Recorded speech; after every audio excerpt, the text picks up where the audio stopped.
All right, hello everybody, welcome in, welcome onto the channel, welcome to WagWorksGA. I'm Jeff, you can also call me Wags, kind of any variation in there, it's all good. I am the G, Jeff with a G, in WagWorksGA. The A is my wife Ashley. We are a husband-wife, writer-illustrator, creative team. We like to work on kid literature, so graphic novels. We're working on some shorter form comics right now as well.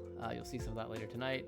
So if you're here on Twitch, you're gonna see me usually doing art. So sometimes I'll work on our kid literature projects, but other times you'll see me working on some fan art, some slice of life comics, a little bit of everything. So happy to have you here. Welcome on in. Yeah. So how's it going, everybody? It's been, the week has been busy, as they all are, but if last week was me being completely disheveled, this week is me learning a couple lessons and coming back at it. I don't think the week has been any less busy, but it feels like more managed chaos, I guess you'd say. So that's good, right? There you are, grabbing my handy dandy art glove. Yeah. So that's it.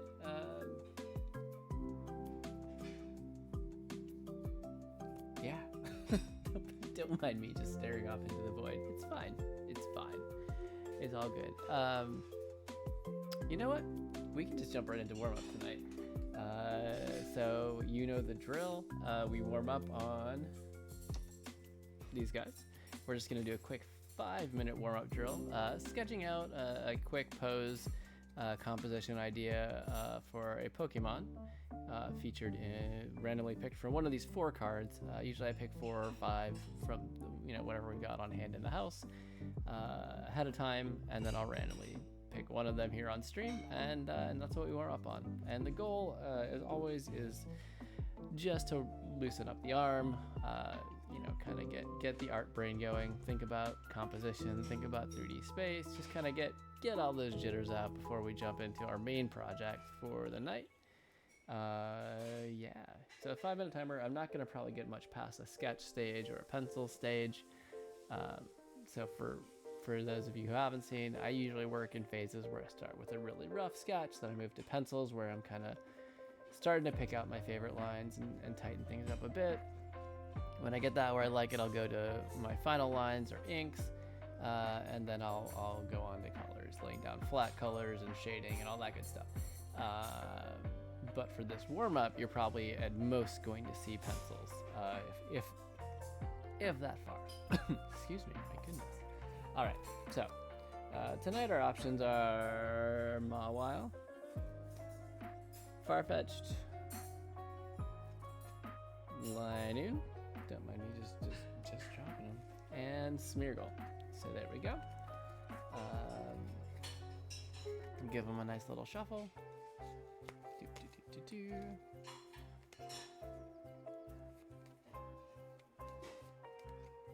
Alright, so just randomly picking, and we got Linoone. Alright, so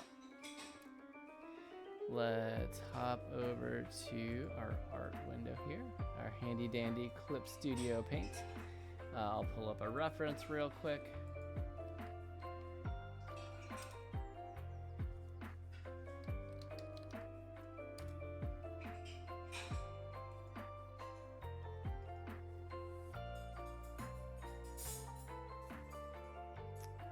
And for reference, we'll be doing the standard Hoenn Linoone and not the Galarian Linoone, for anybody who was confused. Certainly not me. Alright. Clear out that black background. Label our layers just to avoid any additional confusion on top of the usual confusion that I managed to generate. Okay. Pick a nice... Yeah, you're fine. I like to do my sketching in a not black color just to kind of differentiate it out. Also a habit from when I would, you know, back in college, try like hand drawing comics and scanning them, and the blue was supposed to not, you know, pick up in black and white scans. So kind of a force of habit from that as well. Okay, we got that, and now all we need is a timer. So let's do that. Okay. All right, 5-minute timer. You know what? You're welcome to draw along. I encourage it. I welcome it, and you don't even have to draw the Pokemon. Just have fun. Even if you don't consider yourself an artist, it can be nice just to have some fun doodling every now and then, right? All right, here we go. 5 minutes, starting now. All right. And I like to use a nice big brush size when I'm doing my sketch layer, just because it really prevents me from getting too precious with the details. Okay. So Linoone, usually, again, if you're familiar with the stream, you'll know that usually I like to draw sleeping Pokemon. It's a little limitation I enforce on myself to, one, make the decision process easier, and two, because it's like something I can hold consistent between Pokemon, but it lets me explore a little bit of the character or feel of the Pokemon and how I depict it. Just a fun little exercise that I like to do. You know, I have settled on one like kind of generic pose that I'll vary on a lot of times, so I'm gonna try to switch it up from that.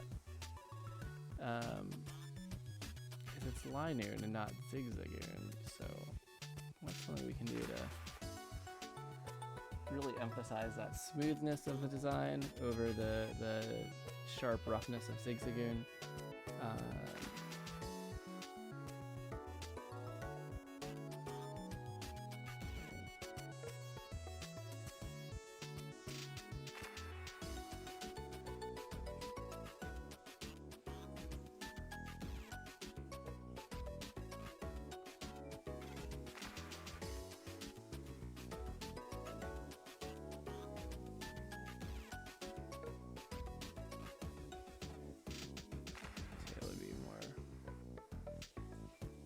This way. I feel like we can do a little bit of a curl if it's a nice, you know, flowy line. That is kind of nice. And again, it could be that I come back in a little bit and I'm like, oh, actually, I don't like this at all. And I start over. I'm going to bump up that reference a little bit just to make it easier. There, the eyes are kind of on the sides. Kind of tufts here. So we have this little bit kind of trailing back. And that's going to be covered by the body. Okay.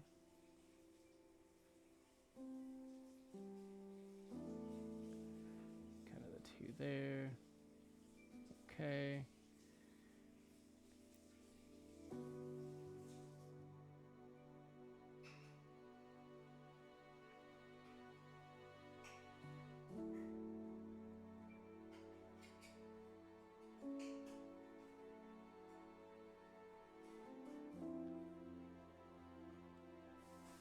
Actually, maybe I will curl it the other way, because that gets awkward and a little bit confusing, like ambiguous as to whether the tail is on the ground or somehow just up in the air.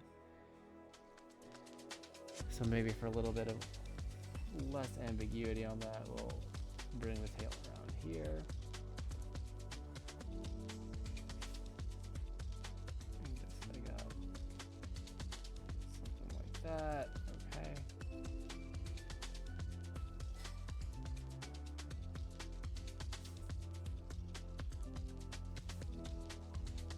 arm kind of doesn't really have a great, like, well-defined shoulder or elbow joint, at least not in the reference.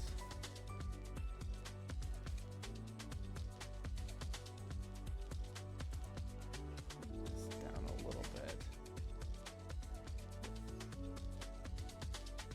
That little bit there. Actually, maybe this can come down a little bit as well.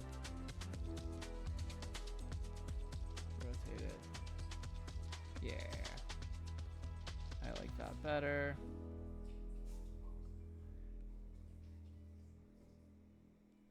Clear that around.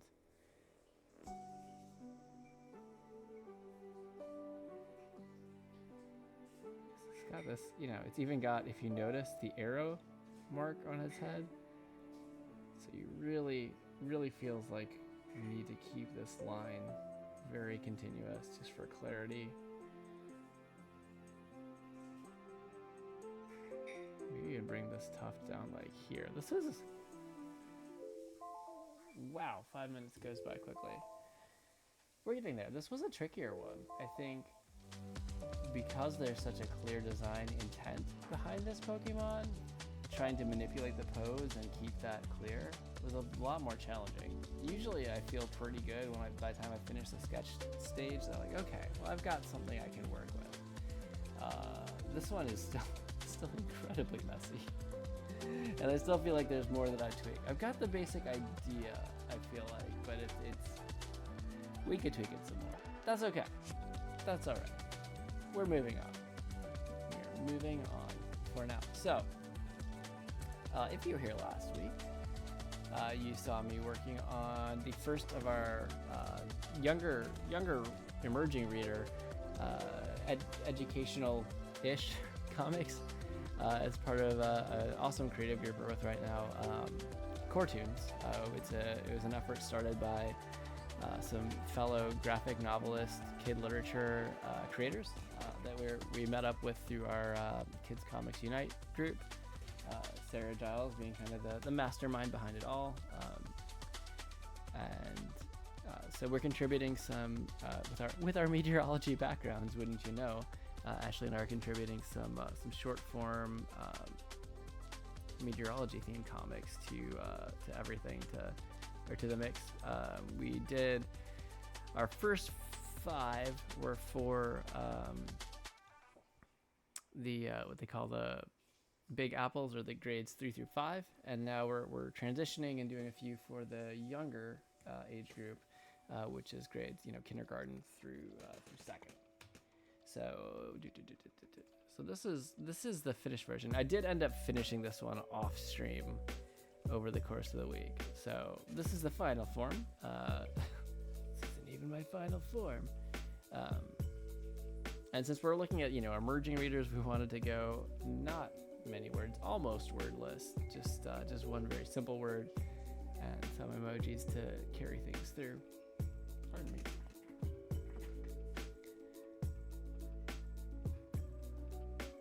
So yeah, you see in panel 1, like, oh, it's a bunny. Oh, I see a dinosaur.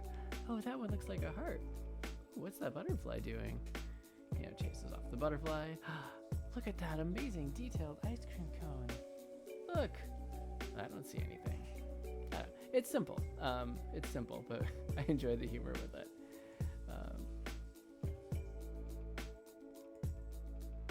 So yeah, and I got the time lapse. If we want to see, and this is the one where I totally forgot to clear the time lapse. I started with a template from another 4-panel that we had done, and forgot to clear the time lapse in between when I cleared everything out. So you're actually getting, I guess you'd say, two comics for the price of one here. As soon as I turn on the time lapse window, boom. There we go. You can actually see. Okay, so this was actually our first weather-wise, which is the one we did for the older readers, grades 3 through 5.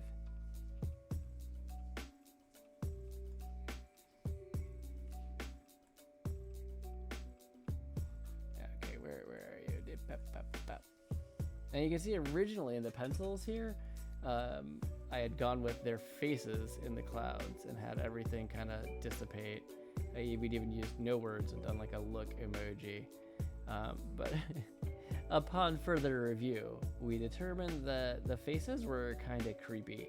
It might be a bit unsettling for younger readers. So we ended up changing up to an ice cream cone, changing the exclamation point to an ice cream cone to fit in with our kind of the pattern that we'd established in the first 3 panels, where the text was just mirroring what was seen in the clouds. Yeah, and then just adding the shading, flat colors. And that's it.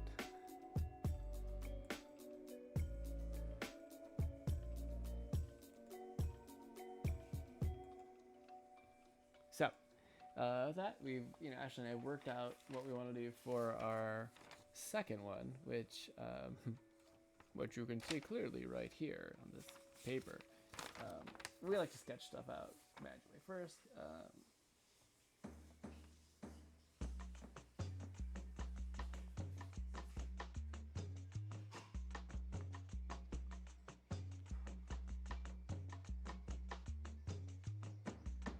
Okay. I am just reminding myself what we were doing. Don't mind me. Don't mind me. But before we go in, I will take this opportunity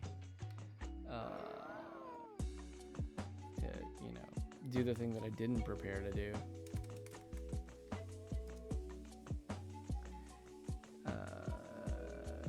Which is just right over here. If you're interested, if you have little ones or are a teacher and are interested in seeing not just our offerings on Core Toons, but also what our fellow collaborators, Sarah Giles, Ken Ralston, and S.J. Winkler, as well as some cool guest collaborations from friends in the Kidlit community, it's just right here. And I'll drop the address in the chat. It was my best of intent to work on my stream bot and have a Core Toons command. I didn't get there because life is busy, but I can at the very least do this. I can say, hey, this is where you find Core Toons. It's coretoons.substack.com, and this is the page that you'll end up at there, and that's our little Core Toons guy logo. And you can look through what the offerings we have here before we subscribe. You can see some of our Weatherwise series, going into some basic STEM concepts about this one, for example, being about why snow isn't actually white. But we're the only creators here. We've got Sarah with some of these. She does a lot of the early worm stuff, working on reading literacy. Some of those pieces. You've got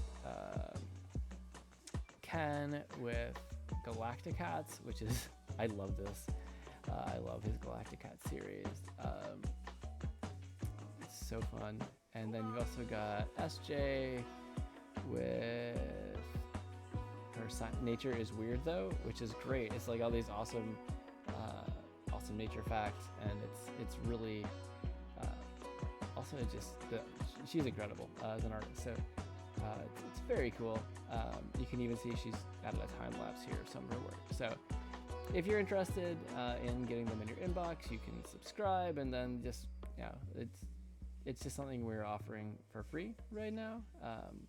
It's a fun activity, fun little educational tidbits for young ones, or if you just are looking for something to amuse yourself and learn all sorts of neat little facts. So yeah, that's Core Toons. That's what we're doing, and we will continue that tonight. So I have actually gone ahead and this time prepared a blank template, and I restarted the time lapse so that it's currently just absolutely nothing. But it won't be 2 comics for the price of 1. So that's good, right? It's not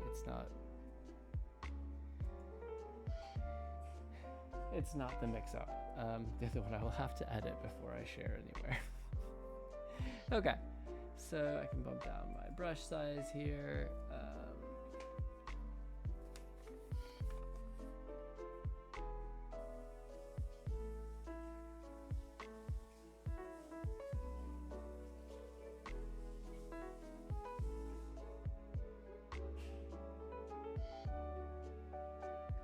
just reviewing our panel setup here.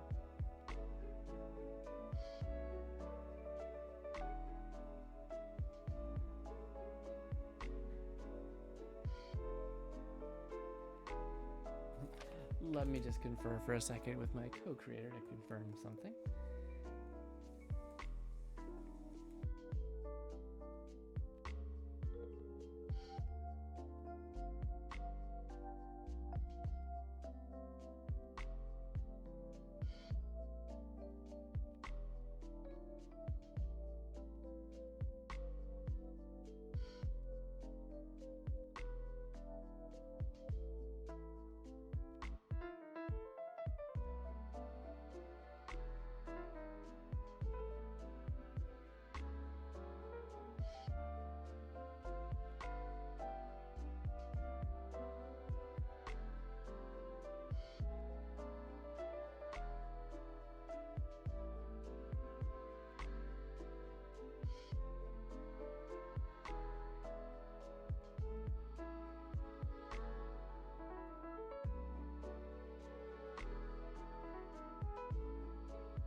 Okay, and I actually unmuted this time, and that's nice.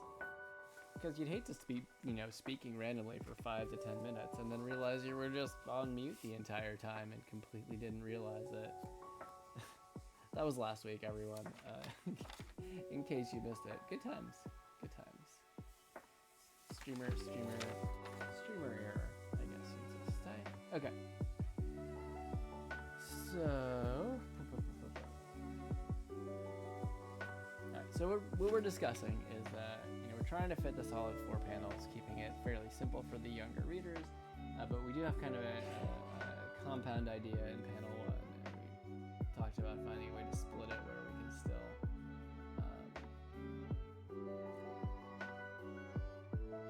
give most of the real estate to the main idea, but also there's like a little piece of setup we want to do, and I really don't want to make it 5 panels.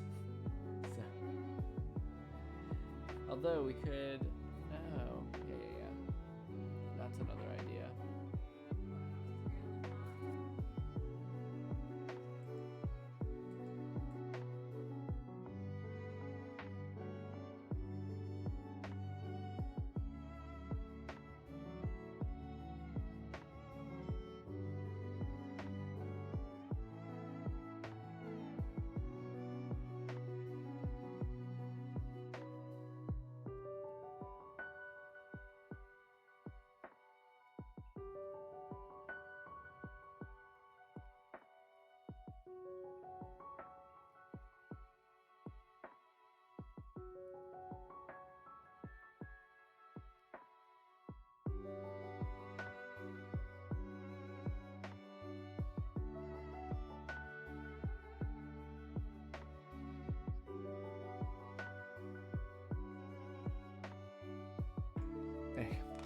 Okay.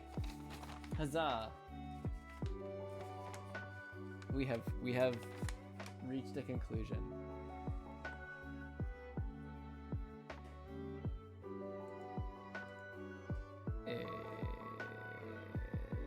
One second. There we go. Okay. What a week, I think. I tell you what, it's been it's funny because this week has been busier at work than like a lot of recent weeks have been, which I guess is saying something because they've all been fairly busy. Oh, there's no object to transform because you didn't. Okay.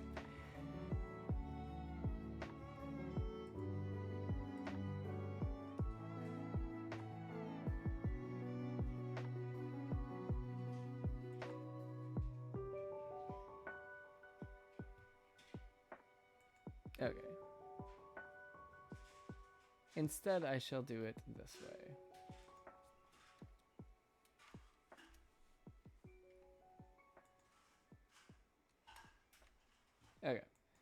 So the plan is simply this.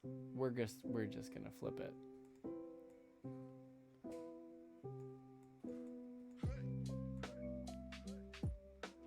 All right, and turn on the grid. So about 2, 2. These came a little bit above 2, 2. All right, handy dandy grid here in Clip Studio. Get your grids. Get your grids right here. Okay.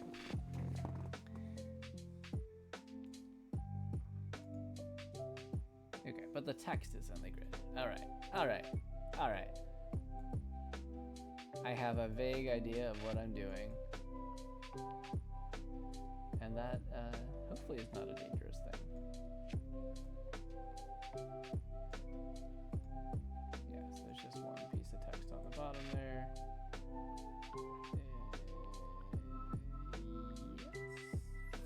Yes.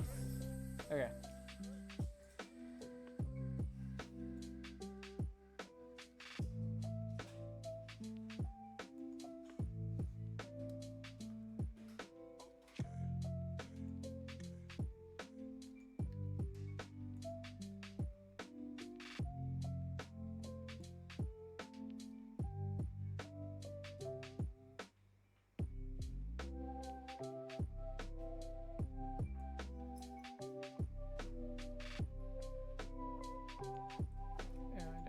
I don't want the snapping on except for maybe the grid. Okay. Good.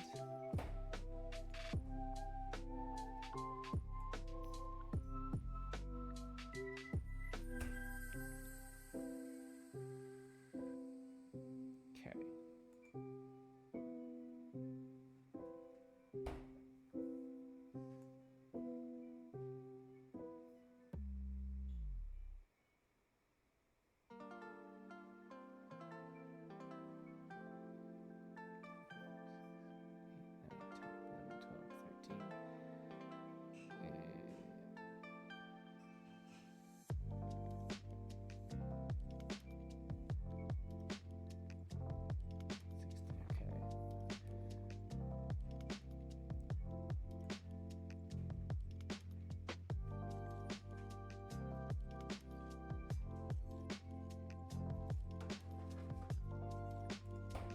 All right.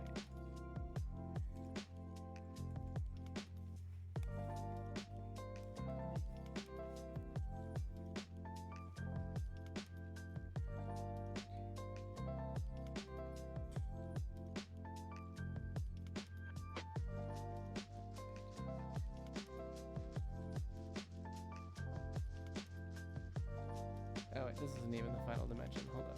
Hold on.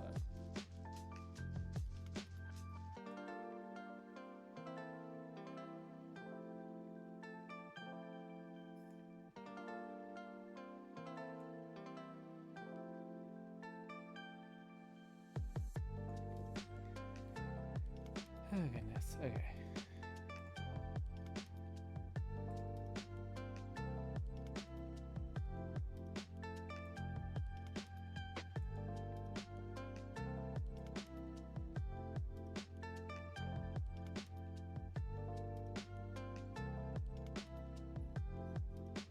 What did, okay, I thought I had you both selected. Okay, okay. That's better.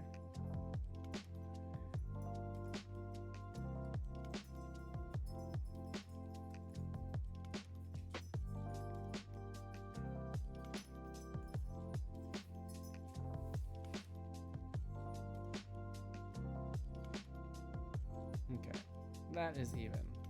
Good start.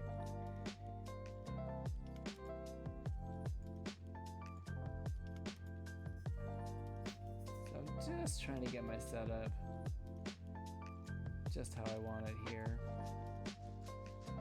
And that will make everything quite a bit easier down the road. So saving myself hopefully a little bit of pain later. And hopefully I will not have to, realize that I did it all wrong.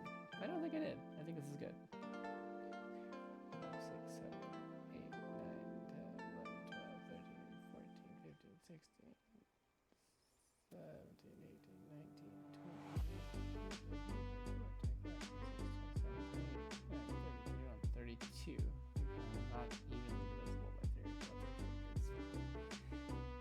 just mathing here, don't mind me.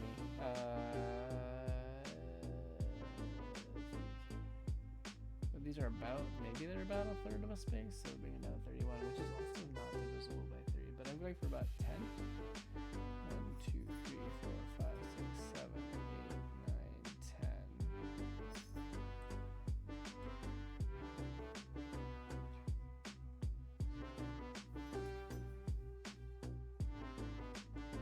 Okay. Now I'm gonna grab our handy dandy frame cutting tool. Make sure I'm just dividing the border. I'm not actually creating a whole bunch of extra folders. So 1, 2, 3, 4, 5, 6, 7, 8, 9, 10. This is not.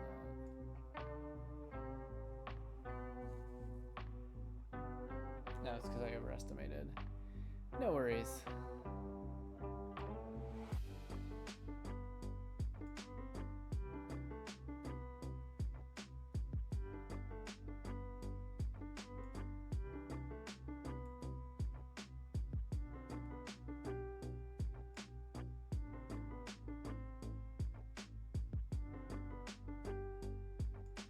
Okay.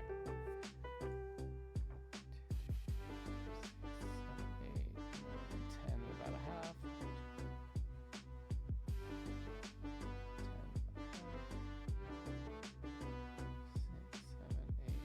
10, about half. All right, we did it. We did it. We've got things divvied up. We've now made our 4-panel a 5-panel. I think this is still going to be pretty readable, especially since we've switched it to landscape. So I'm not too worried here. I think this will work out.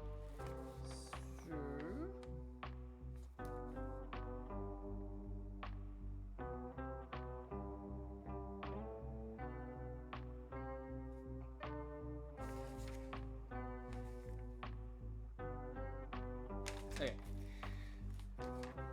Well, that simplifies things, so we don't have to try to cram a split panel one. We can just stick with 5 panels.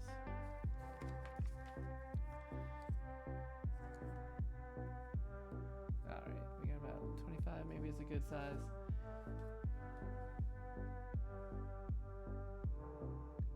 And what I'll do here is pop up navigator.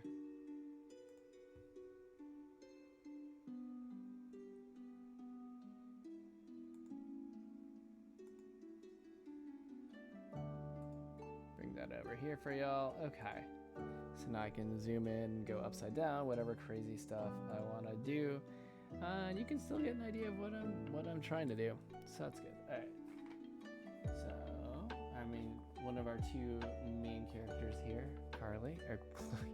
There's a whole story about the name, actually. Oh yes, you may wish to, she's not square. So oh, oops. Yes, I am going to save it. Thank you, Clip Studio, for reminding me that I don't know what I'm doing. And I'm gonna, go ahead and turn off the snapping to the grid. It's a great way to draw pixel art though, at a higher resolution. Janos, hey! Hello! How's it going? Just give me a sec. Sorry, throat problems. Yeah, you sound a bit hoarse. Ahem! It's all good. Sorry, that line is also really funny. It's like become a family inside joke. One of our favorite scenes from the graphic novel Freestyle. It's hilarious. Intense coughing noises. I'm just trying to provide the sound effects for the people. Okay, yeah, I think we're good. Why, hello. How's it going? NVIDIA Studio driver is available. That's exciting, but I'm not gonna upgrade in the middle of stream. Waggy! Jenna, so how's it going? Are you feeling perhaps sick? It is good to see you again. It's good here. We've been busy. We have been insanely busy with all the life things. But well, I had travel. We came back. We had company. Company left, but we also we're pet sitting for that company. We're wrapping up. It's almost at the end. It's hard to believe it's been 2 weeks. And then, of course, work decided to just go crazy on top of everything, while we're also adding our graphic novel work on top of our educational comics work, on top of working with the publication group for Kids Comics Unite. So we're working on getting organized to create a publication and deciding exactly what that's going to look like for the members of the studio portion of the group. So it's busy, it's nuts, but I can't complain because it's good. It's all good stuff. Okay.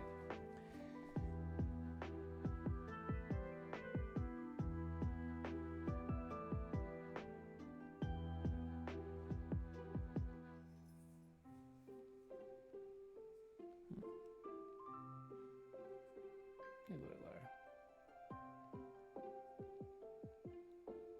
Come on, Jeff, it's your own character. Don't you know how to draw them?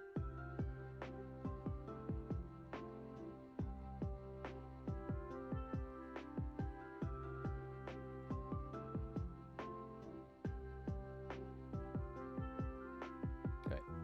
I draw them with only 3 fingers and a thumb. Good to remember. Which somehow always seems weird.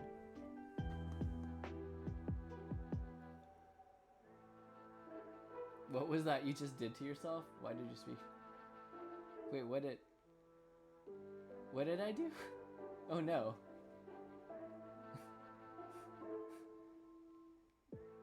Can you please tell me what I did so I can not do it again?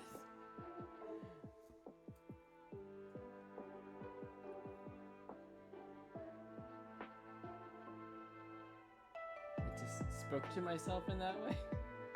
I'm not in an anime? Oh no. But I was so sure.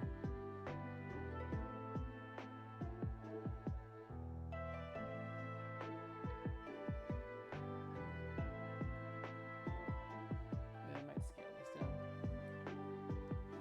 See?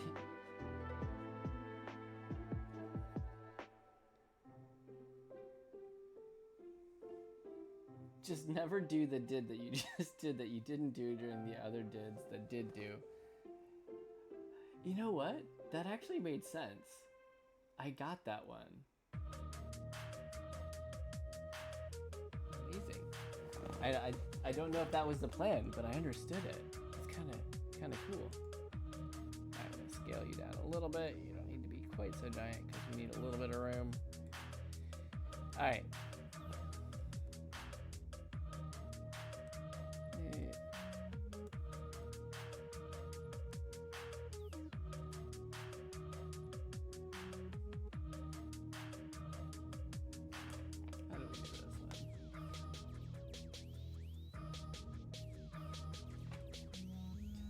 Checking our reference idea. Actually, maybe do the hand like this. Okay. Less of a like, haha, more of a, I like that. Okay. Shockingly, yes. You know what?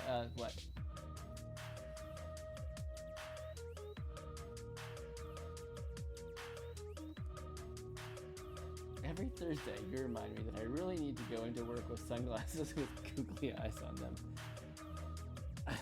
Honestly, I'm here for it. I really am. Hold on. You know.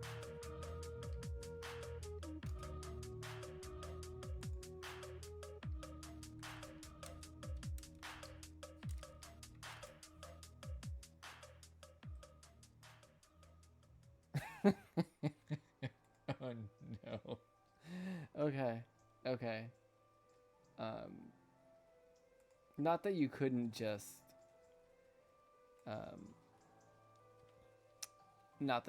just make them yourself, but I'm just gonna note that this is this is a thing that exists. I'm gonna myself out of the way here. I just look at him.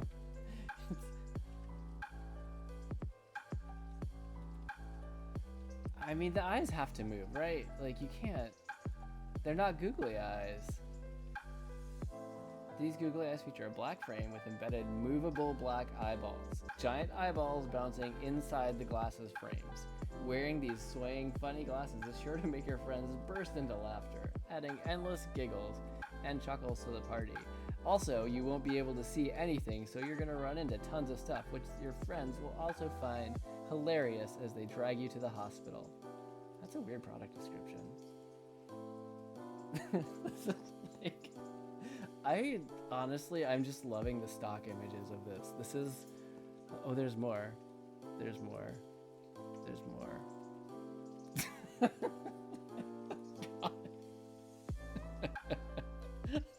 What would you do with children? I'm going to become a laughing stock. Wait, I kind of already am. I guess I don't have much to lose. I say go for broke. Why would... They just Photoshop these onto random stock photos, didn't they? This is not... They did not actually get people... I mean, it's hilarious. How is anyone gonna take me seriously wearing this mess? It'd be great though, like say you were gonna get in trouble or something at work, you just pop these on and nobody can yell at you. Nobody could possibly remain angry. Yeah, okay, so they just Photoshopped these on stock photos, which I've got to admit is mildly disappointing. I'm so disappointed in you, WagWorksGA. That is a challenging brand name to pronounce. Who would rate these only 2 stars? Oh. As much as I kind of want to read the product reviews, the dog picture really puts it over the top. Oh my goodness. Yes, you too can for Halloween be googly-eyed generic witch. It's a classic costume. The present. You know, it's still Photoshop, but I respect what they did with that one. Oh my goodness. Okay. All right.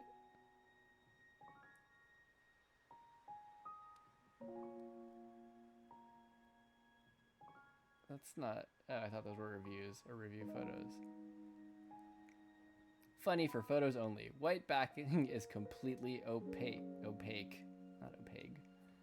These silly glasses are fun for photos, but can't be worn for costumer parties, beach bashes, themed events, birthday. Making your googly eyes for your beach party. Oh goodness, I can't.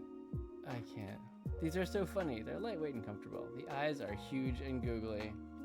The only thing I don't really like is you can't see anything with them on. Okay, still. Possibly worth? Maybe.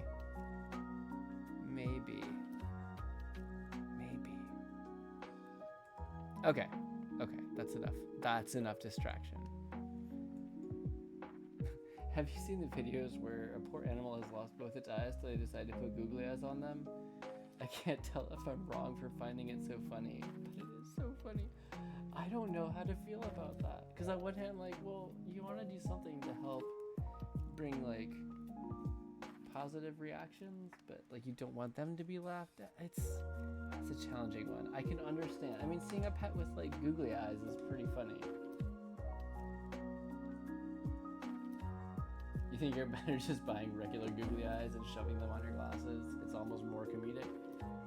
Maybe, as long as you don't mess up your actual glasses. That's a problem, right?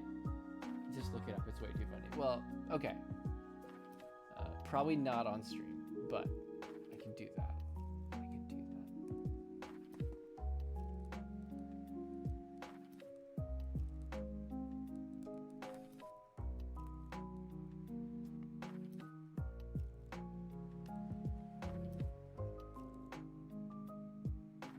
Just go for a quick on the sketch here.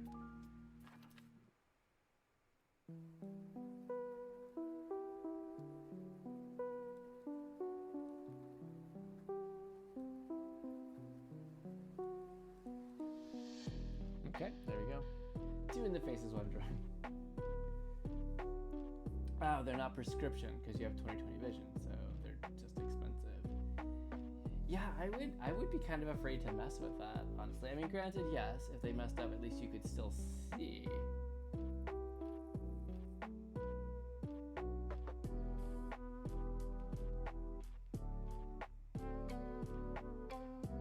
Yeah. Although I am a fan of fashion glasses. They're like, I do not have 20/20 vision, so I'm wearing contacts right now. I have worn contacts since I was like in late elementary school, and glasses sometimes, usually in the mornings and evenings. But as it turns out, if your allergies get bad enough, your glasses will just put pressure on your sinuses and give you a headache wearing them, and that really sucks. So don't get allergies. That's horrible advice, Jeff. Oh, was that the thing? Was that the thing that I did? Did I do the do?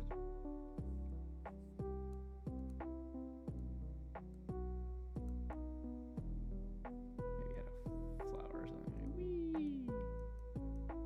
Yeah, she doesn't need a flower. That's fine. That's fine. Our Chloe, she's more interested in getting out there and having fun. She's not worried about the flowers. You want to put googly eyes on everything you own? I mean, that could be an incredible gag, honestly. Like, your coffee cup. Put them, like, on your back, so, like, when someone tells you that you put, like, I think you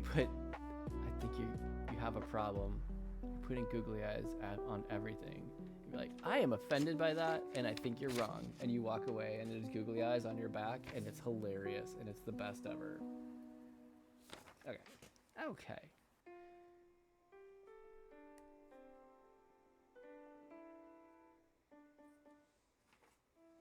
Don't mind me just grabbing my reference paper like 800 times.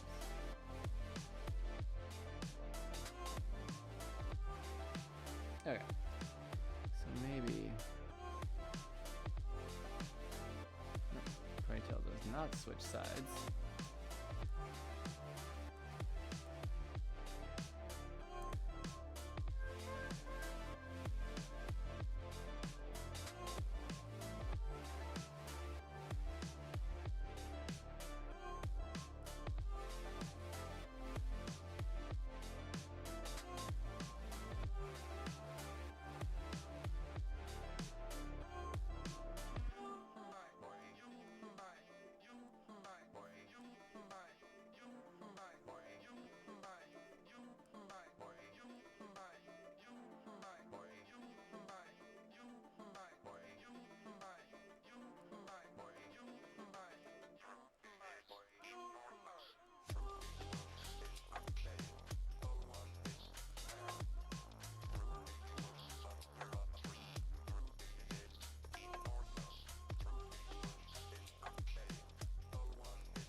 Sorry.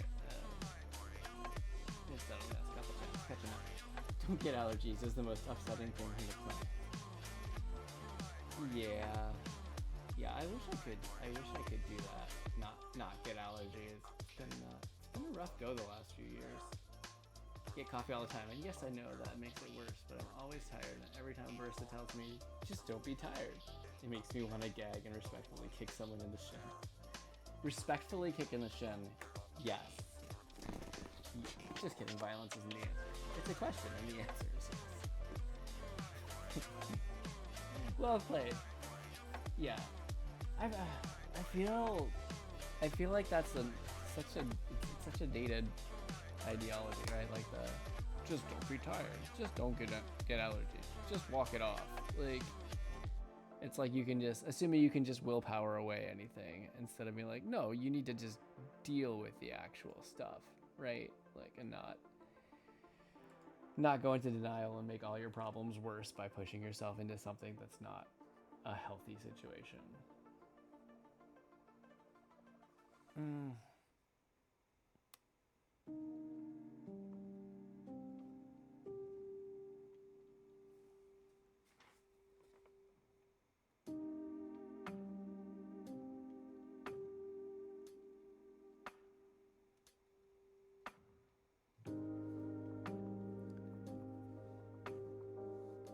So as you might guess from the title of this comic, In Like a Lion, we're dealing with the idea that weather can change, and sometimes weather can change pretty rapidly, and especially in the spring, you're looking at a time of unsettled weather.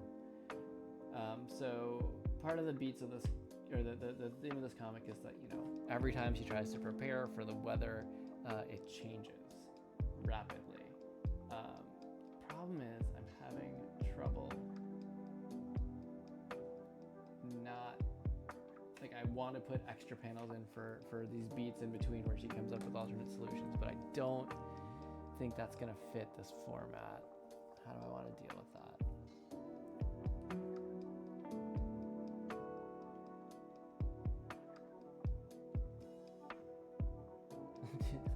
Right? If I ever see someone say that to me and then they snap their leg, I'll tell them to walk it off. Yeah, it's one of those attitudes, right? And I appreciate the idea that, like, yes, I have a lot of respect for, like, toughness and, like, the idea of, like, being able to push through some level of adversity. Like, you can't just fold at adversity the first time you see it, but, like, you have to acknowledge the situation you're in, you know, and you have to work with it. And if you can avoid making things worse by trying to push yourself through something that's not really sustainable, then you should probably do that. Anyway, that's my soapbox. Being tough is one thing, encouraging it is one thing. A lack of empathy, that's another thing. Yes, that is very well said, Janos. Do both. Encourage strength through empathy. Yeah, I think I'd like to think we're starting to get there culturally, where we're starting to be like, okay, like, ignoring the other person's point of view, invalidating their, like, pain is not really the way. You know, you do need to acknowledge it and encourage them instead of being like, no, you're wrong. You don't feel anything. It's fine. It's fine.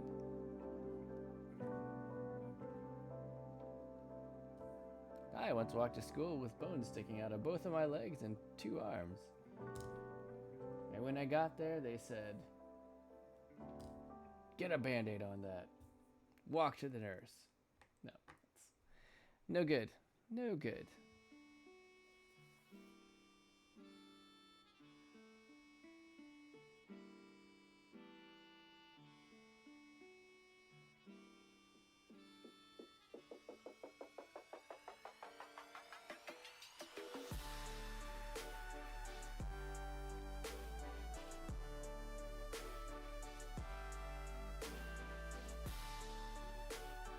Okay, so the plan as is.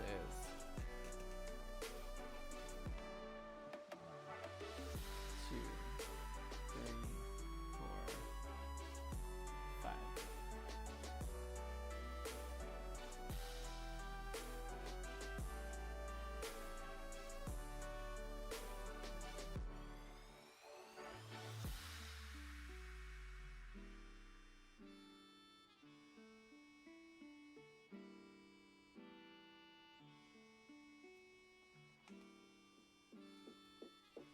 Okay. Hear me out. I think I might have it.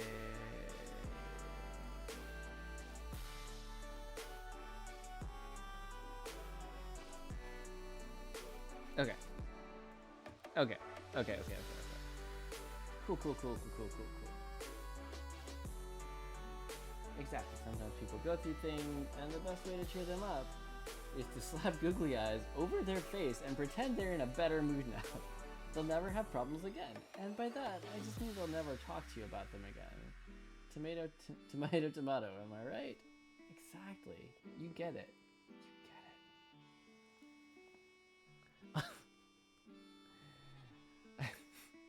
Although I am a fan of trying to use humor to help when possible.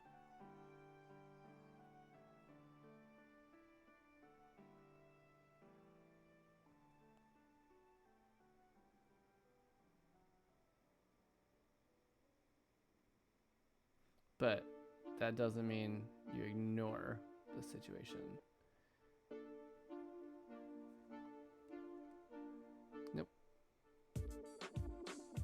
There we go. Hey, eventually I find the tool that I'm looking for. Eventually. Okay.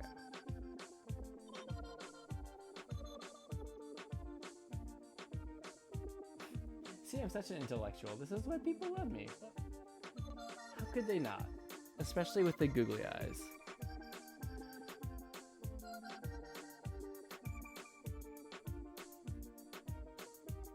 Okay. So here's the door.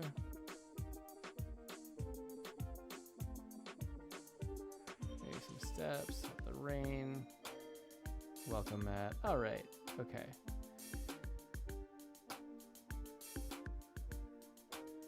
You know, door frame, whatever. Door frame or whatever, doorknob. Gotta have a doorknob.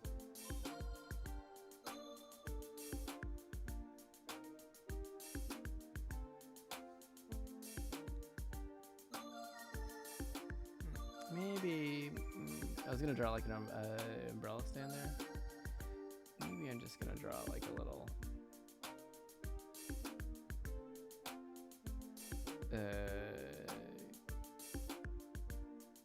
cabinet, shelf, table. You know, the place where you put your mail and your keys and all that stuff. Whatever. Coat hooks, maybe. Okay, yeah. It's not important in the sketch phase. Not important. See, this is why we try not to get too lost in detail. So I think I can do what I think I can do. We have some like thought bubbles and stuff that we wanted to do. I'm trying to figure out how best to fit them, but in the meantime, I can use the full panel to kind of get the moment across more simply. If someone has problem, someone talk problem to you. Someone make problem your problem. Problem you know good. Remove problem, googly eyes. Problem you no longer. Problemless, good. You is happy. Problem solving with Janos 2024. Yeah? I mean, I can't see anything wrong with the plan. I mean, it really all does hinge on the googly eyes, as it really should, you know. Okay. And in the meantime, look at us visual problem solving over here, doing the arts and having the good times. I should become an author and spread the word. Yes.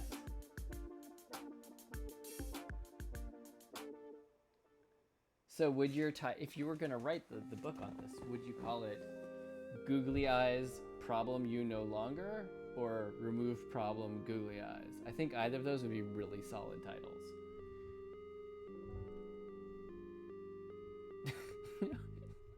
You know what this is missing?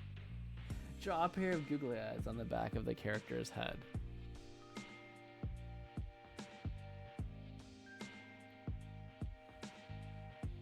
Not bad. Not bad. I'm gonna just, for now, you know, to truly capture it, because I was gonna erase parts of this scene anyway.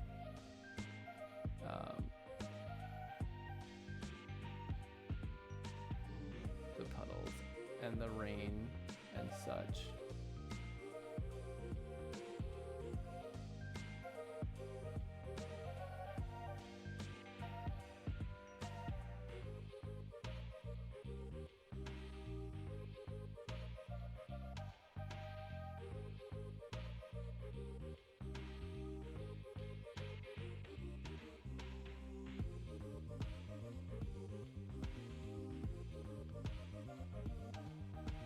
So kind of the goal here is to use the repetition of the scene to hint at the idea of like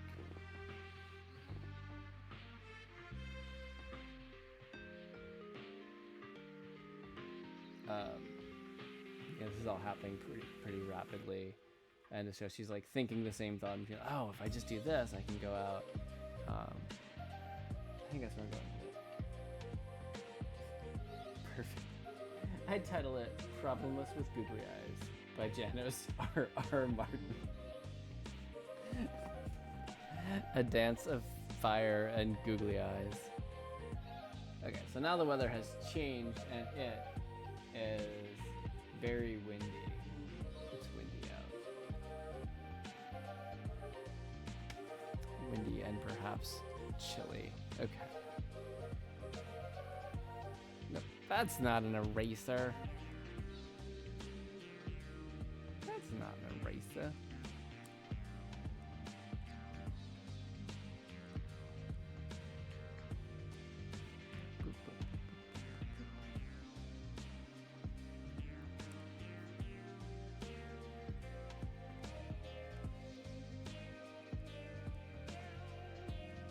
Maybe a couple puddles remain, right? Like,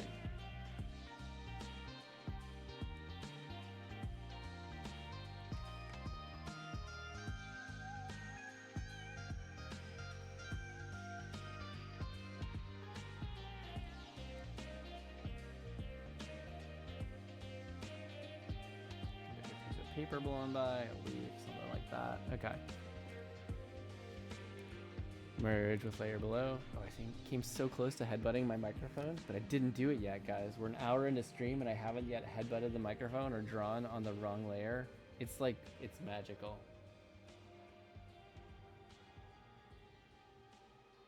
Or better yet, Spiral Perspective, a googly eye story by Janice. Are you J.K. Rowling? Is that where the J comes from? No.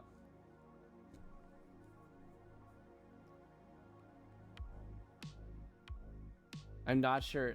I mean, I feel like depending on your stance on certain things, you could take that as either a compliment or a terrible insult. So I take it back. I'd rather stay neutral. I mean, we could put like a clock here, or like, you know, a little after 3 or whatever. And then, yeah, I didn't copy that, but that's okay. Yep.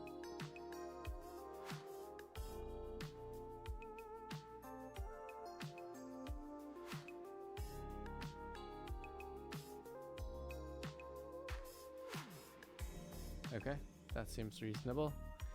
That seems reasonable.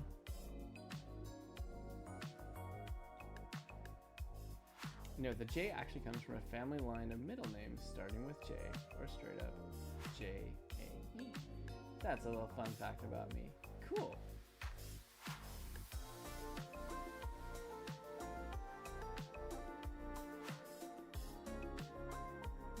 I think it's neat when you've got the family connection in the names. I respect it when it happens, although I don't feel like it's a must. I could have been a third. I would have been an Ed if I was a third, but I'm not, and I'm cool with that. The closest people do you just call you Jet? Oh, that's cool.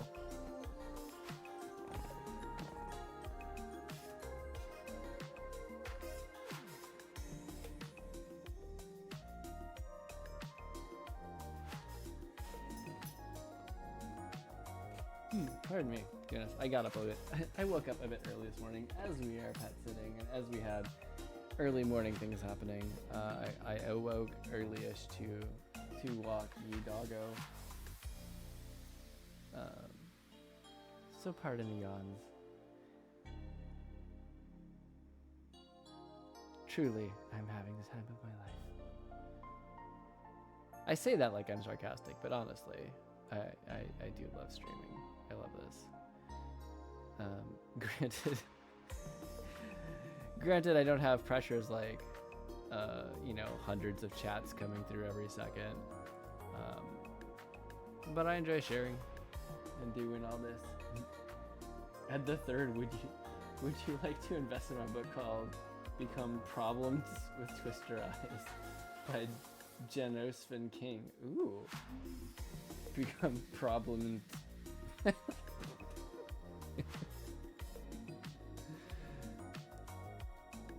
Honestly, I feel like there are times when I would have been like simply mortified by that contraction, but today I like it a lot.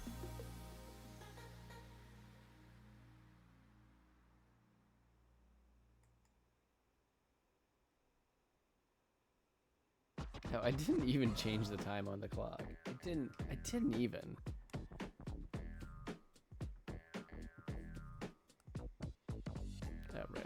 Oh, right. I guess that counts as drawing on the wrong layer. I guess we'll count it. We'll count it for your bingo sheets, everybody. Is that a little too on the nose? It might be.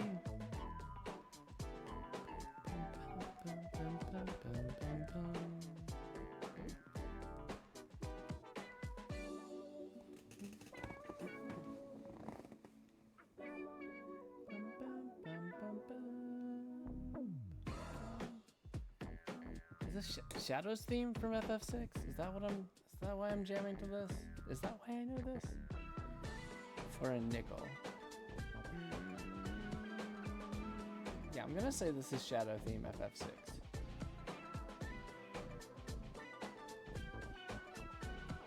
Do you ever get that thing where like I know this song and you can't name it and it like drives you absolutely crazy?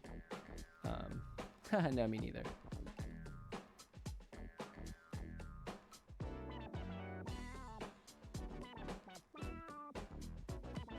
No, I do think I want, not the hood, but I'll keep the ponytail there. I'll go like full on floofy winter jacket. Alright, here she is gonna be wearing like big galoshes.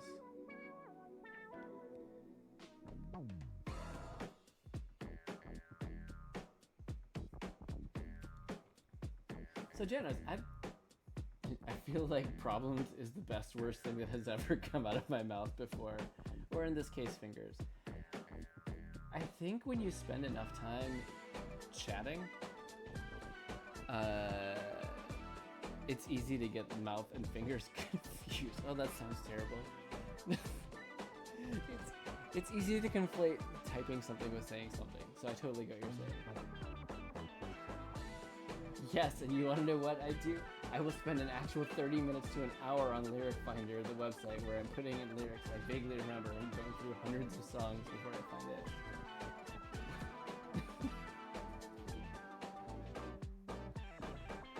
Oh, yeah, that came out. That was something. That was. I'm just gonna say, I'm tired. It's okay. When I used to, back when I was like in high school, I used to play on a mug a lot. Which, for those of you who don't know, MUD is multi-user domain and is basically pre-MMO. So imagine Final Fantasy XIV, but it's all just text, and it's even more, and it's even more clearly Dungeons and Dragons based. Let's not talk about it recently. You know, there's a song about that. It's called "Always Tired" by the Weathers, I believe. Before work, it was vibey for a week. But yeah, Ashley and I always joke, like, you know the scene from the Avengers when like Bruce Banner's like, "That's my secret cap," and he's like turning into the Hulk. He's like, "I'm always angry." Ours is just like, "That's our secret cap. We're always tired."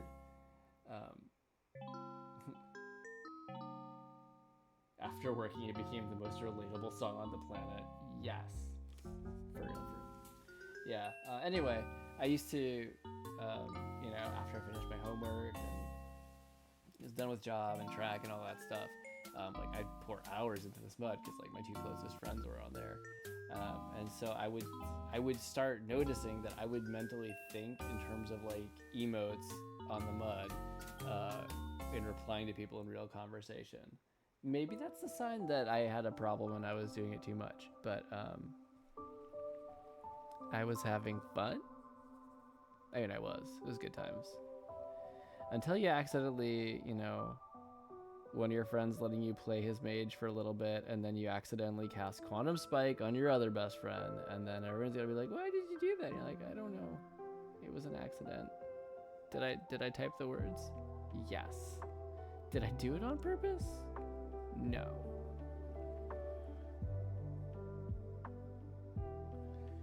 You know?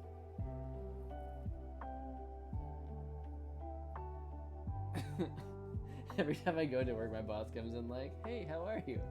And I'm tired. And she's like, how are you always tired every day? Like, girl, I tell you.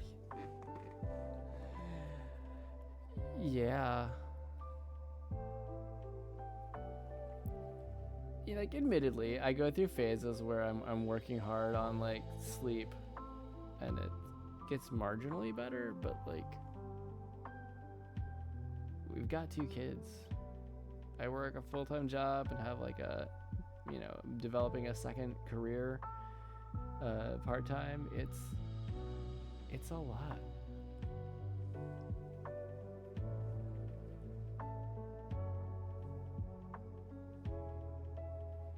I honestly am way less tired when I sleep less. It's very odd. No, there's a study about this. It's great.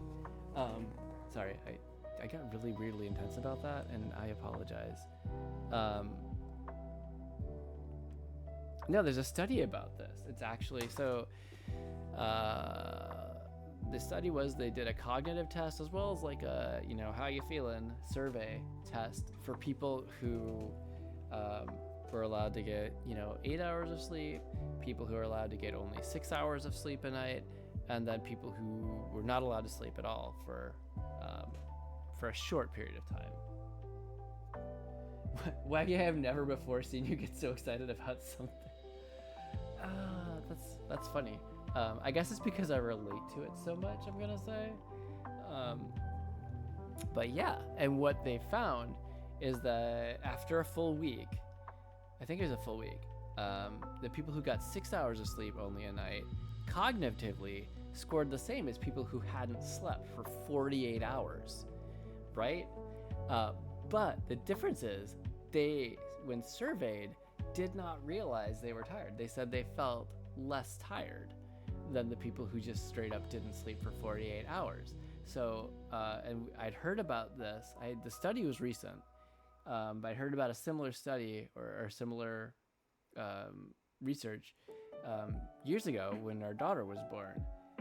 And so it's like the conclusion is like the first thing that goes when you don't sleep is your ability to tell that you're tired, especially if it's just like you're getting some sleep but not a lot.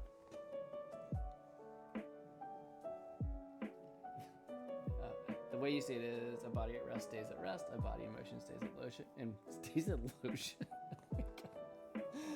Oh, what am I doing? You guys, I swear I'm not like this. Stays in motion.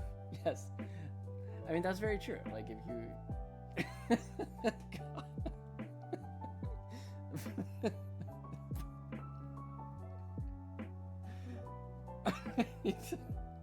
I need to be wearing the googly eyes right now. Is what needs to happen.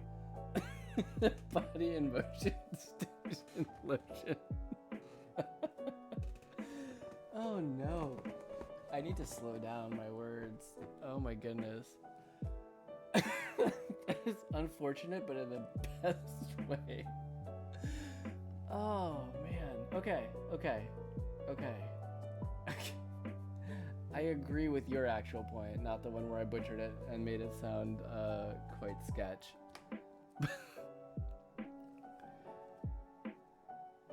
But like, yeah, I think there's a lot of truth to that as well, you know. But yeah, it's really fascinating. When our daughter was born, you know, that's a very common time for humans to not get a lot of sleep, and we are no exception. And it's like you don't realize how tired you are. You eventually recognize that some things are not clicking in quite the same way, and you're like, oh, I guess I'm tired. I guess I didn't realize it. But you don't feel as exhausted. And also, like, it's a pretty happy time, clearly. So it's like you're tired, but it's like a happy tired. Anyway, all that is to say, it's kind of a blessing, but also a curse. Like, you need to realize that you're not 100% there, but you also don't feel that you're not 100% there. That gave me a very good job. No idea how much I need that. Thank you, this was very insightful. I've never thought about lotion in this light before. I think I needed it as well. That was good. That was good times. However unintentional it may have been. Alright, I need to draw my trees back in. Happy little trees.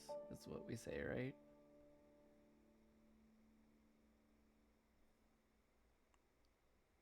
As an artist, am I a poser if I've never really fully done a Bob Ross draw along? Or paint along? Oh, that's a good question. Just drawing the trees in there. I felt like I should draw the trees in there. So I did.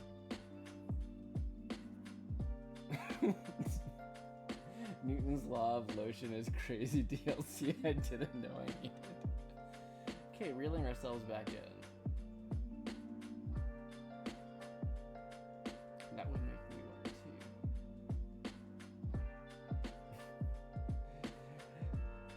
It's like I wish I had taken the time to set up a quote spot to save that one, because that would...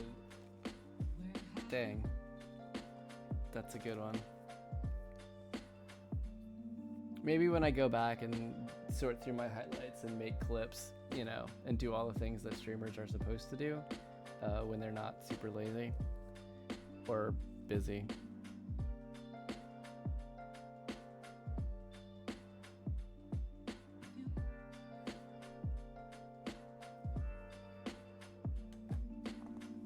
So wait, I read that would make me one too. And I thought I got the generic context, and then as I started to draw, I was like, wait, do I know the context? So make you one what? What did I say that I forgot I said?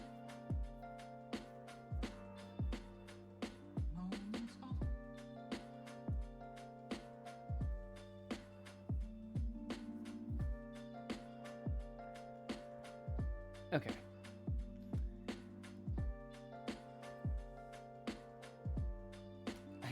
You did a didn't that didn't do it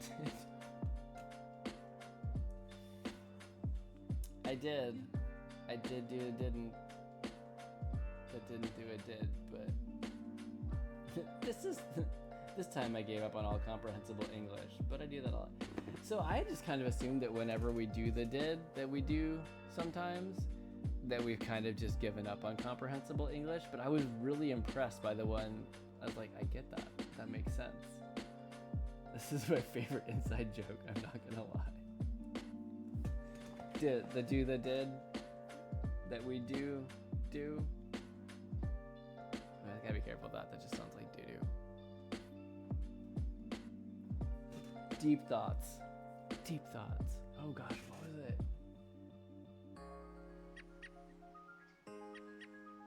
Waggy, you wanna know what you sound like?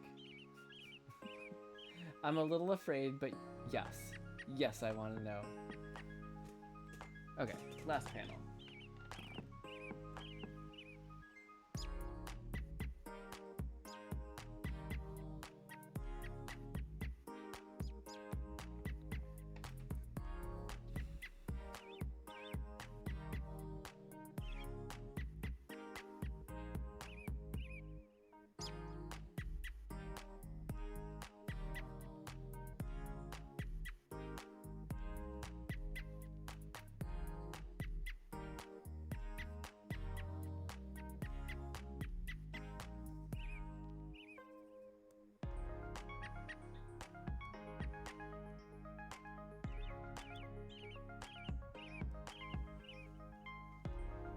You know I can't express it, but I totally vibed with him when he said that thing doing a did that didn't do a did to didn't. Like, I really just resonated with that. Like, dude, he's totally right. Like, he really did do a did, didn't that did with doing did. Oh, hey anyone, if you're just joining in, I'm not crazy, it's okay. We're just, me and Janice, just joking. We just do the thing. We do the did. We're always doing the did.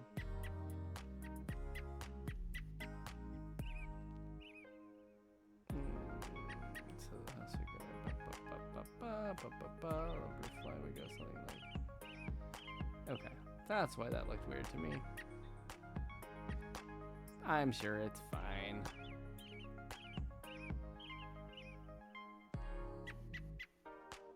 Perspective, what?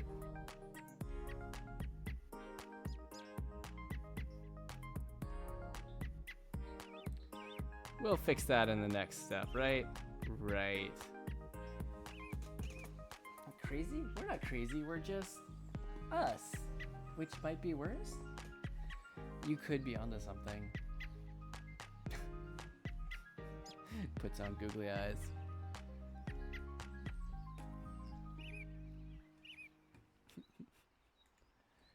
Cool.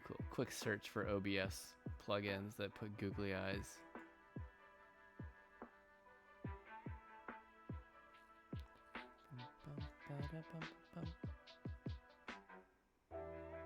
Good timing on this one.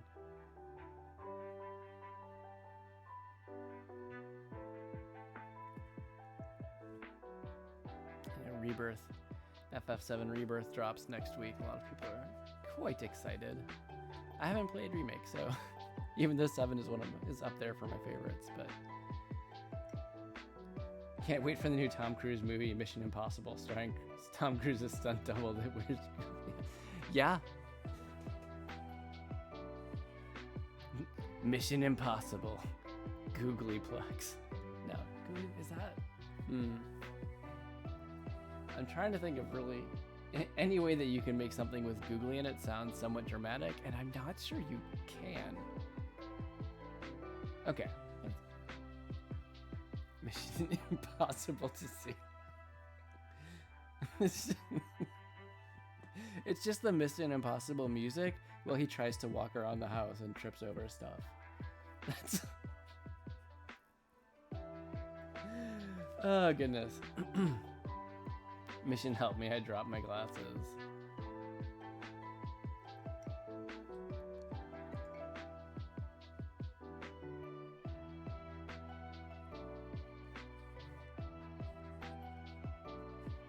Why not just invent like a new action hero, right? Like Tom Cruise is Joe Googly. That's a horrible name. Can do better than that.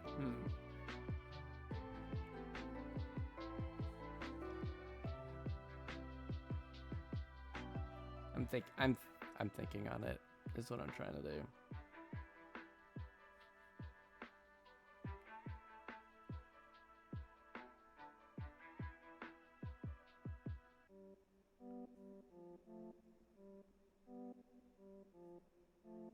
That's a little bit big for the scale of things.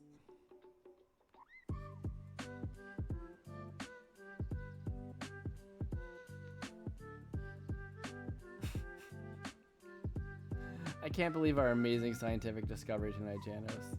Newton's second law of motion. Sorry, I'm still internally just cracking up over that.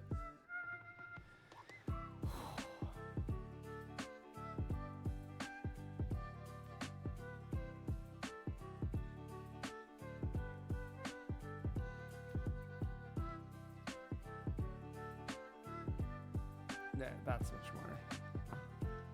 That's more dynamic. Oh my gosh, this Monday. Was that just Monday? It feels like 3 weeks ago. The superhero project. I've done. I did one like power poster for them. They create these things, power posters, where kids with various disabilities or challenges design their own superhero, and so the artist comes in based on the interview with the kid and the design, and draws this like poster. They're obviously vetted. They have an incredible creative director for the project who is a huge help, and anyway, they do awesome work. And they also have these like monthly webinars and draw logs for the artists can join, kids who are who have gotten posters can join, It's amazing. And on Monday, they had an animator from the show Bluey, and it was super cool getting to hear him give insight and like mention like little bits and things about animation and how to do it. I've always been super fascinated by animation. I've got the Illusion of Life Disney animation book that I keep meaning to crack open, but again, time is limited these days. It's super cool. It was just amazing to hear the guy speak. Can you imagine a scene with his googly eyes and he's talking to a side character and she's like, "Hey, eyes up here, buddy," and he's like, "Sorry," and starts yanking his head up repeatedly to get the eyes from drooping down. That's hilarious. I love that.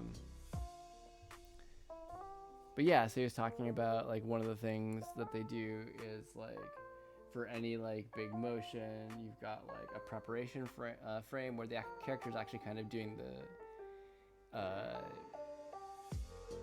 opposite. Like they're like, so say the big movement is going to be like up. Like the big one they did is Bluey going hooray. So it'll actually start out with like a downward movement in preparation to build like kind of the tension with it, and then you go to like an overextend, and then you pull back to the actual gesture, which was super cool. Like this is like little stuff like that, and it's so, and you hear it and you're like, oh my gosh, yes, that makes sense. That is the name for what I'm seeing, what I've seen. But it's just super cool to see, and also the fact that like Bluey, like I won't do it on here because I'm saving the time lapse. Bluey characters, like I'll start out with like a rounded rectangle shape, which you can kind of see, like you know their visual language, and their shape language if you've seen the show at any degree.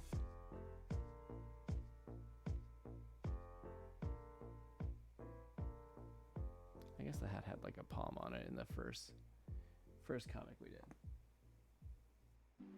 That makes so much sense, the way he just elaborated on doing a do that did a do that didn't do. I just wanted to do his did. I'm not sorry. Well, okay, a little sorry. No apologies needed, friend. It's all good. Okay.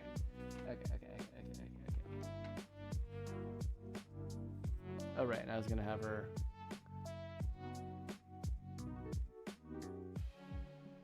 holding an umbrella.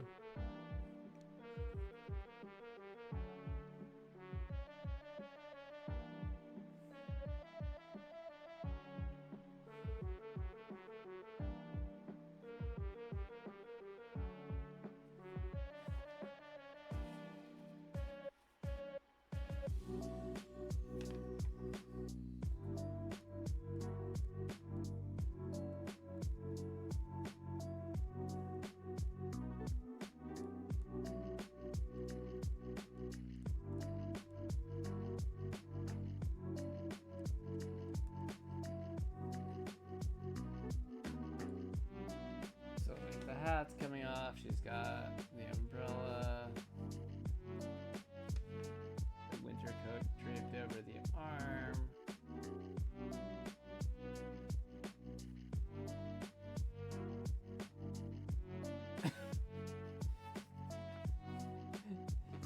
I find it funny that at least once every 2 weeks or more we have a stream where it's very in-depth and a genuine, fun, and interesting conversation that involves deeply into art and the human psyche. And the rest of the streams are just us, yeah, googly eyes, didn't do. Oh, man. I mean, it's true. That is an accurate description. But I don't think that either flavor is less fun than the other, to be honest. To be totally honest, I find them both equally enjoyable and amusing and truly worthwhile.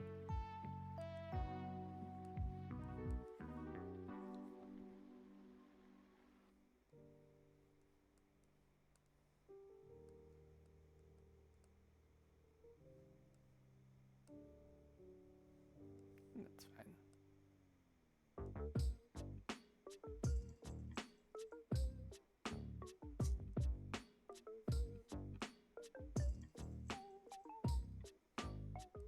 Okay. That makes it look like there's like a heat or something like that, or it's stinky outside. So don't do the stinky. Don't do the stinky lines. It's all good. To our credit, it's like once a week thing. That's probably why this ongoing joke has not gotten old or never will. It's just our language. It's true, I think, you know. I agree. The fact that it's not like every single day we're doing the did that we do, is probably a big part into why it hasn't worn out entirely yet. It's like that, and believe it or not, I'm not just running around all day doing this during my off-stream life. So it's like a flip. It's a flip. It's like a switch that flips, right? It's like, oh yeah, it's that fun thing. Okay. This one took a long time to figure out and sketch out. To be fair, I've been having a lot of fun along the way, but this is actually a really good insight into the process when I'm first starting to sketch stuff out and figure out stuff, because we have an idea and then figuring out the best way to translate it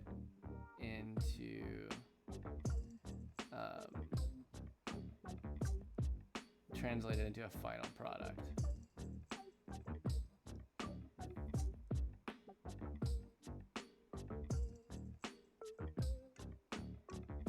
Oh, I like that. The best way to put it is no matter what, it's a fun stream, regardless.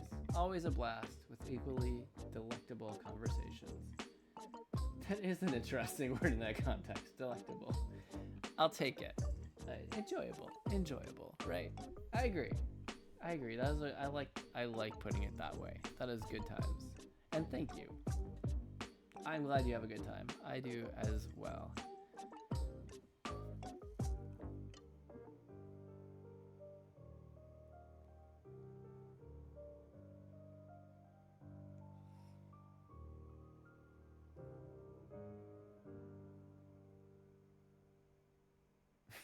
I value a dynamic where I can have interesting, in-depth conversation, but also have time to fool around like a child.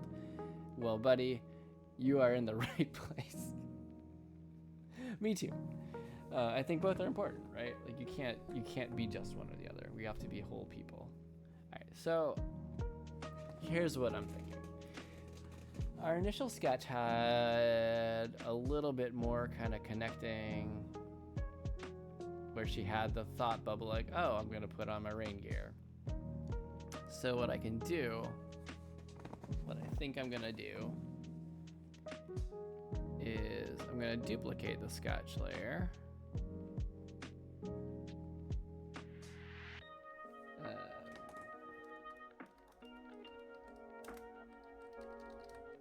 Original, okay, there we go, we can type.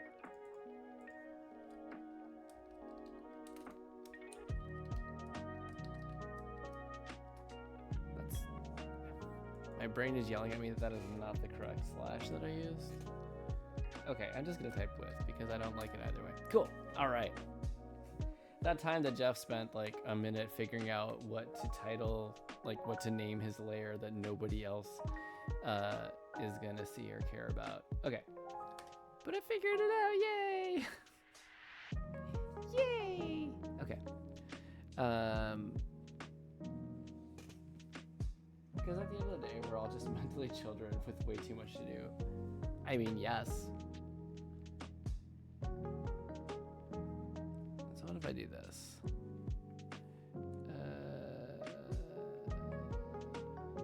Or I could have just, didn't mean to have that checked. Okay. I don't think I actually needed to do that. All right.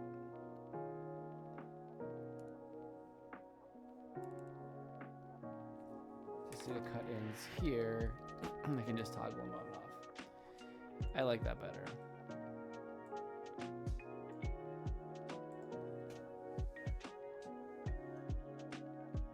You know what? I am now in the mood for an in-depth conversation. What is your stance on art styles versus willfully not getting anywhere? So, I mean, I'm assuming you're talking about in an art-specific meaning, like not...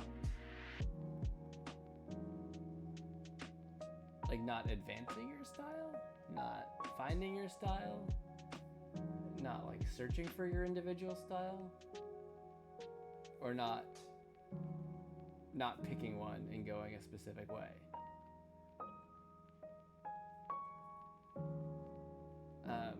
Because having been to so many webinars from various agents, editors, artists, and hearing the discussions on style. Oh, not advancing or growing and using the excuse, it's an art style.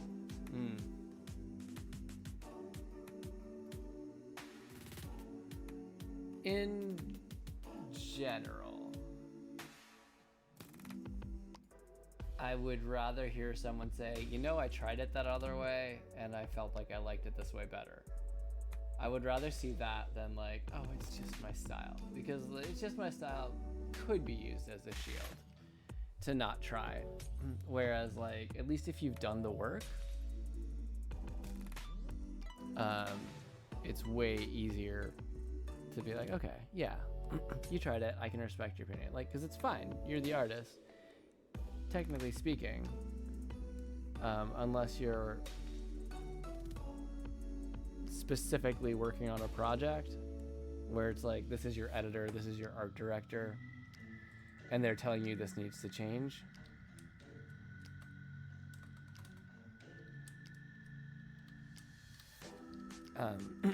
It's ultimately your decision at the end of the day. And then if you're trying to do something with that, post it on social media, trying to sell it, then people are free also to respond to that however they want. But if you're going to someone for critique and then you're like telling them, oh, it's my style, it's fine, then it feels a little bit of like a cop-out.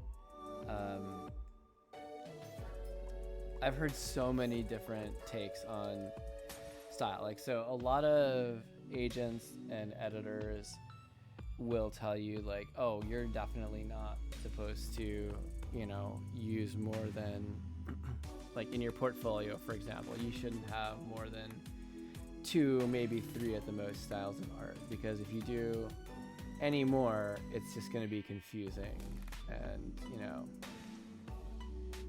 you have to pick your favorites or your best ones. There's a lot of talks I've heard have said that. But then other artists have said, like, I actually got hired for my versatility. Like, I had 10 different styles in my portfolio. I think you need to show enough in there that when you show a style, show that you can do it. And know that anything that you show in a portfolio specifically, you have to be willing and ready to do art in that style. Like,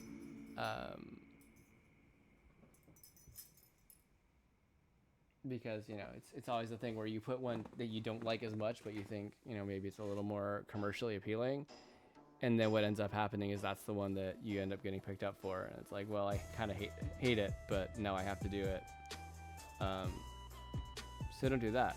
But if you're not doing it for a portfolio, if you're doing it for personal art, for Instagram, I think you should try different styles. You're doing the art to make you happy. You don't want to chase what somebody else is,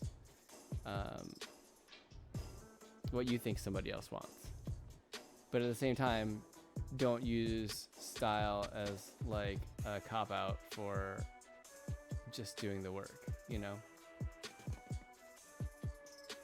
Listen, you know me. As an artist, my goal is to learn, is to grow, and constantly expanding my artistic capabilities, expanding my knowledge by learning different styles. The end game goal being that I want to be able to draw outside of my creative world, to be able to draw for someone else, to be able to provide something that isn't within my mental song, you know? That's something you kind of have to do to get into the industry, you know? However, Cosmo Canyon again.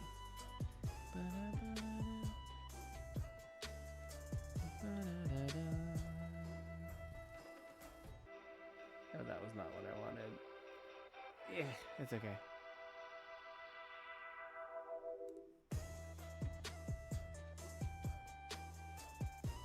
That was better.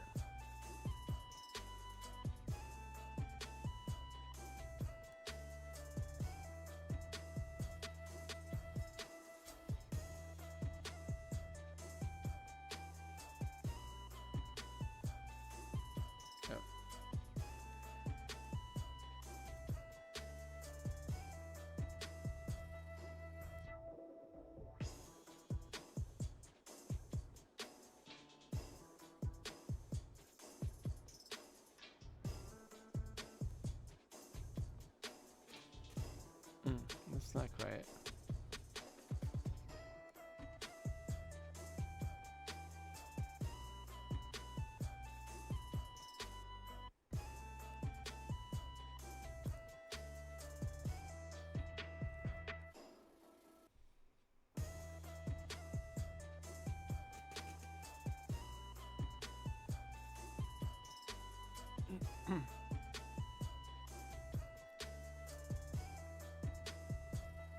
Being an artist and not making it your passion and goal, you can get away with never going anywhere. Nobody cares, it's not your obligation. However, no matter what, if you're going to say an art style is why things in your piece or pieces are blatantly incoherent, or are a blatant incoherent mess, please just save me the excuse. However, times two, there's gonna be a lot of those. Okay. That's cool.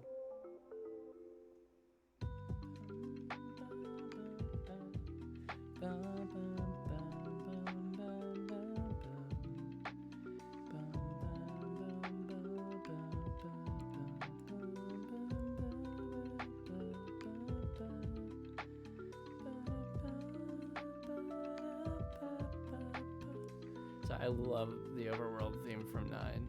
So, whoops. Let's just merge everything. Merge everything forever. Merge all the things.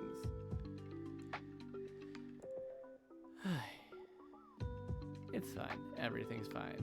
We're fine here. Situation normal.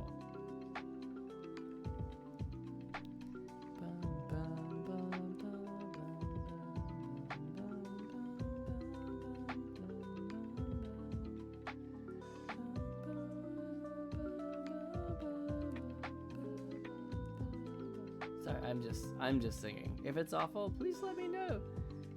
I'm tired and apparently can't tell. I did used to be in chorus though. Just saying. These golden pipes. Sorry.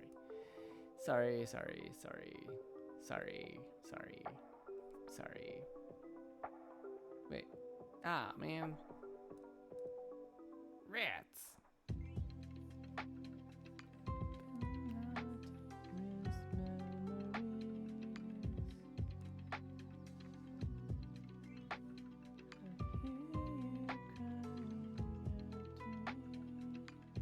I might not be getting those words 100%. That's fine. Everything's fine. I did it again. Man.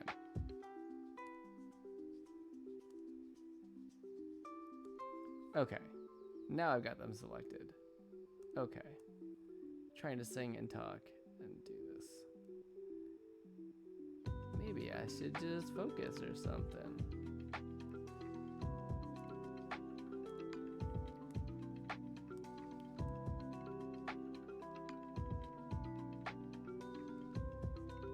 Okay.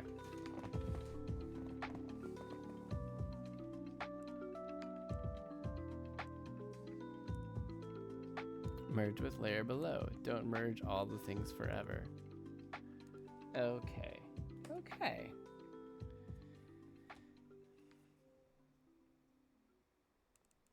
I should say border there.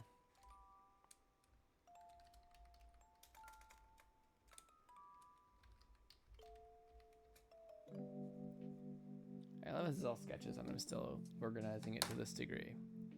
Cool.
So while you're working on the next message, sorry, I kind of just disappeared, went silent for a minute there. Yeah, I think the point is, part of it depends on who you're doing your art for, right? And what's your reason? Because you could just do it for yourself. You could be totally self-indulgent. You can absolutely do that. Art is, in drawing, at the end of the day, unless you're out there trying to make a living off of it, if you're doing it for yourself, do what makes you happy. Like, enjoy it. I think there's a lot of awesome stuff in pushing yourself to grow and learn. And there's so much to be gained from studying other styles, but it's not an obligation. It's not part and parcel with just drawing. That does, you can draw and not sign yourself up for all the studies and all that.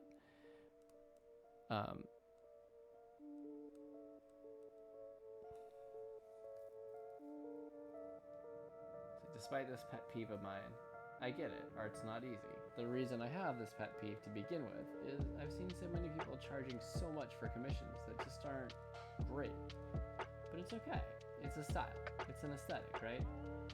It's upsetting when people use a style to excuse poor color theory, anatomy, or other issues. A style can be improved on.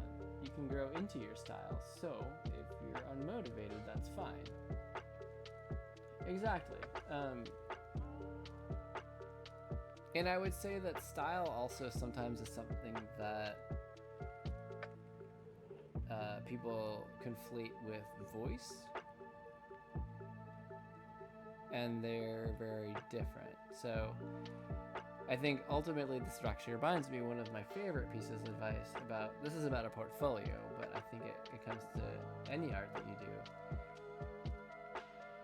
do. When an artist has developed has worked enough, has done enough where they know their particular point of view, their particular voice, like how they see the world, and gotten used to, encoding it in images, their voice can shine through many different styles. And oftentimes by working in varying styles and just playing around with them, by playing around with different styles and seeing what is the same, you start to understand what your actual voice is. And that's the important part. And that's the piece of advice, is like, no matter how many styles you include, make sure that your voice is present throughout everything.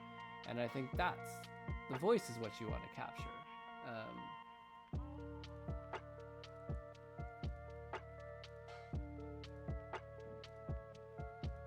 And yeah, I mean, like, clearly, I am drawing super simple cartoony characters in this comic. They have 3 fingers and a thumb. You're gonna tell me my anatomy is wrong. I'm gonna be like, well, yes, you're correct. There's a finger that should usually be expected there that is not included, and that was a stylistic choice. But that doesn't excuse me from, like, oh, why is everything else so janky, right? Like, you still have to be aware if proportions are off, if, like, something just doesn't read right. And even then, you can be open to the criticism and being like, dude, you literally drew ovals for the fingers. Why can't you just draw one more oval to make it accurate? And then I would look at you and I'd say,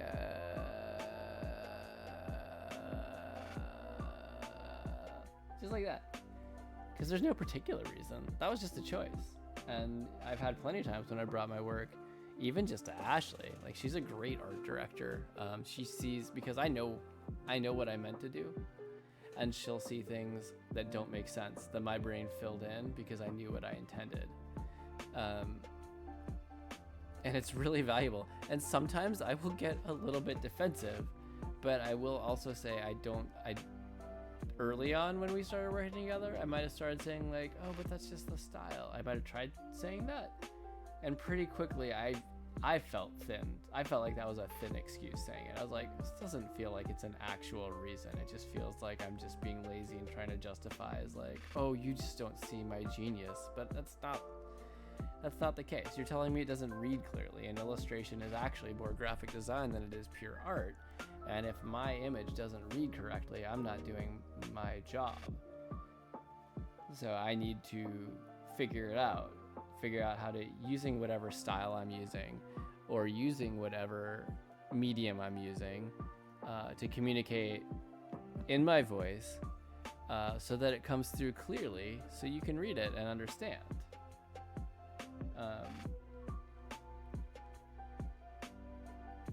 Yeah.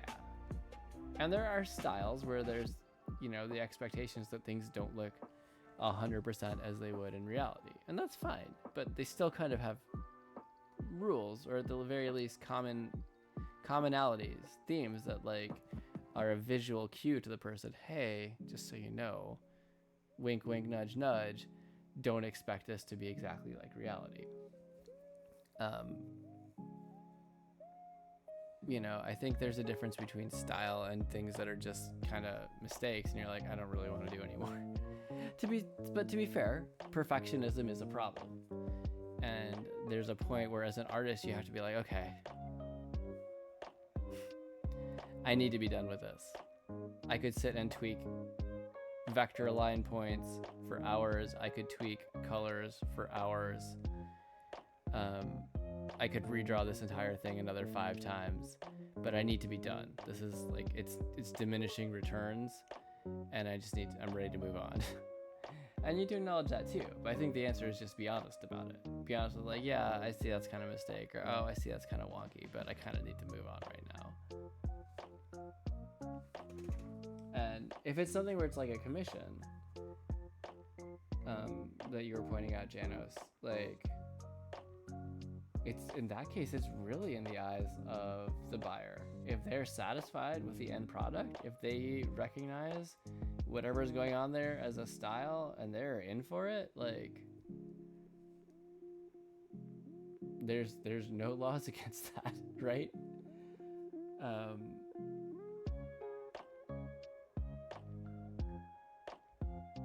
It's just one of those things where some people will find certain things fine, and others will have real problems with it.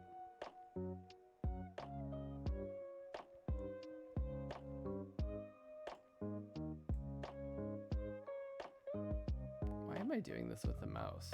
I don't know why I'm doing it this way. Somebody stop me, please. Okay.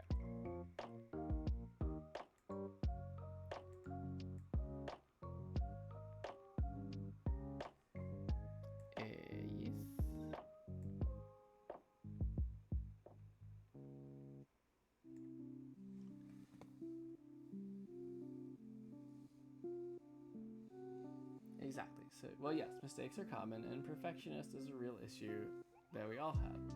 We all have that issue. But I managed to find my own solution for it. Yeah.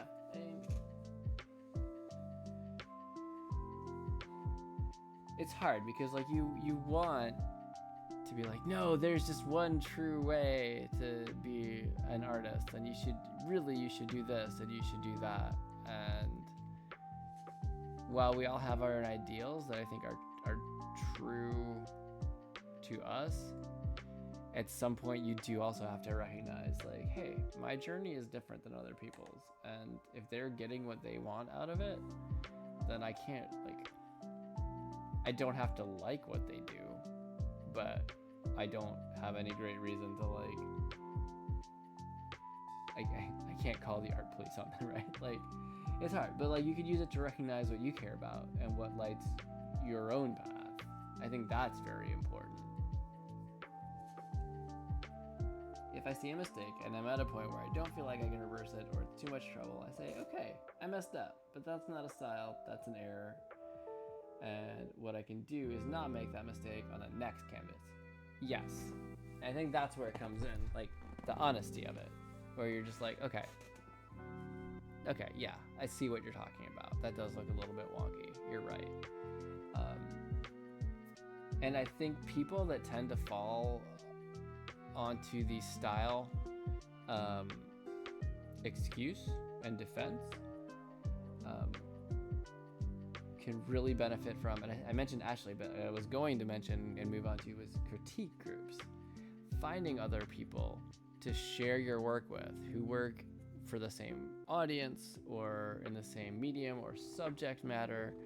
And hey, the internet is incredible for this. And if you go on Instagram and participate in communities where people post art of the style that you work in, you know, you comment on their posts and you like them. And I'm terrible at this. I'm always afraid that I'm going to write something irreversible that just is the most ridiculous thing ever said. So I don't comment as much. It's something that I'm working on. But I feel like you start participating in those communities, some of that will eventually trickle into seeing the work that you do when you post it. And it's going to give you a chance for critique. And if you ask for critique, or be like, hey, can we get on Discord real quick? Would you mind looking at this and telling me what you think or what could improve? If you're honestly in it for it, you can grow so much from getting those other points of view and accepting them.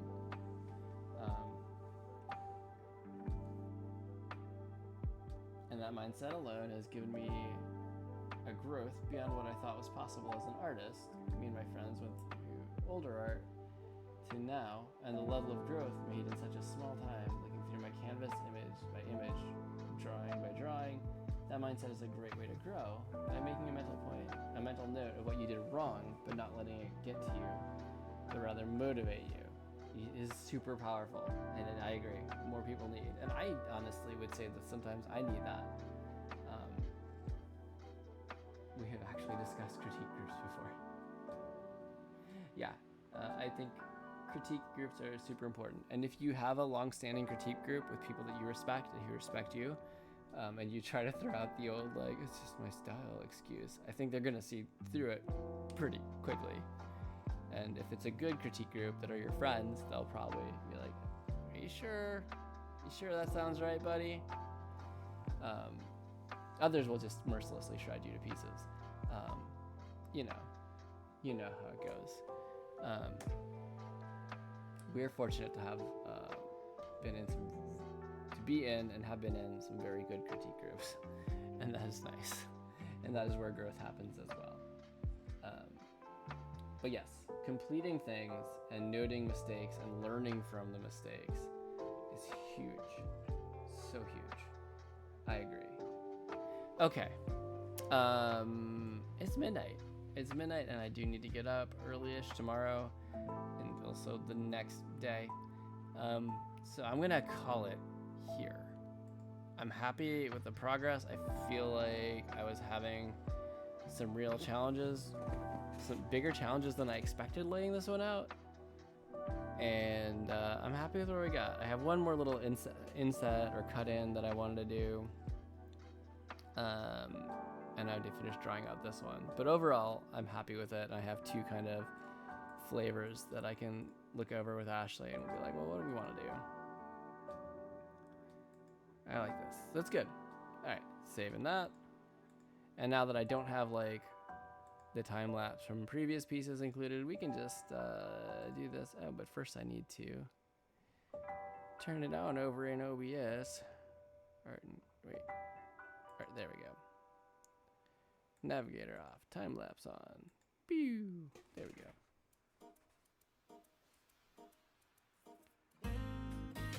I do enjoy watching the time lapse. Not gonna lie.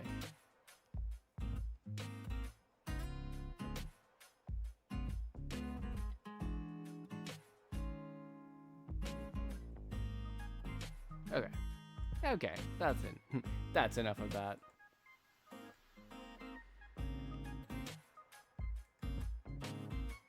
All right, well there you have it, folks.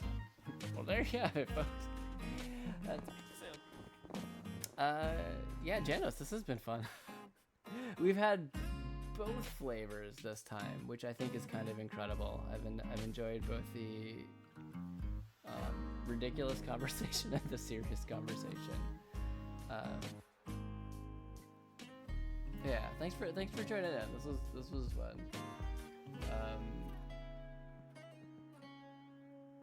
Sorry, I was lost in thought for a second. I was thinking about, the second law of lotion. But yeah, so everyone, I will be back next Thursday night, 10 o'clock p.m. Eastern Time, US, per usual. Allegedly, I'm gonna catch up on YouTube one of these days. It's been, I'm not gonna lie, life has been slammed lately. We're doing so much stuff that I haven't really prioritized the backlog on YouTube. But I am at least making sure the VODs are saved over here on Twitch. I'm highlighting them, although I noticed they're not deleting after 7 days right now, the past broadcasts, so I might not need to highlight, but for now I'm doing it to be safe. So going back into like November, you can still find the VODs for any of our past streams there.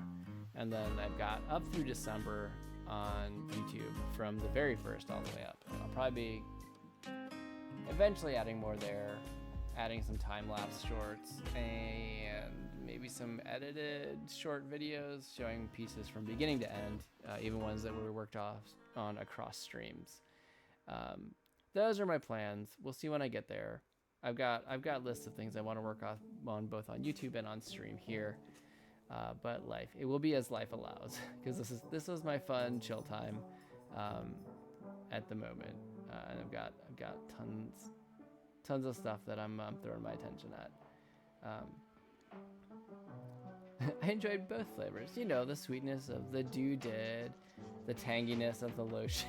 Oh God, I can't believe you made me say tanginess of the lotion, and the bitterness of the art styles, and the tenderness of the googly eyes. It would, yeah. The googly eyes, I feel, are really clutch. One of these days, I'm gonna have to have some on stream, and that will be a great day.